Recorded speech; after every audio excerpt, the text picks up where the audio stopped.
High বন্ধুরা, আপনারা কেমন আছেন? আশা করছি খুব ভালো আছেন। আমিও খুব ভালো আছি।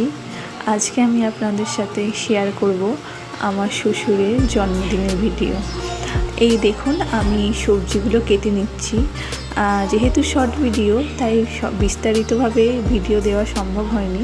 তো দেখুন, এখানে আমাদের রেসিপিতে আছে পায়েস, মাছের মাথা দিয়ে মুগের ডাল, মাছের ঝাল, চিংড়ি মাছের মালাইকারি, আর এখানে 4 রকমের ভাজা, পাঁপড় নিয়ে 5 রকম, এই যে চাটনি।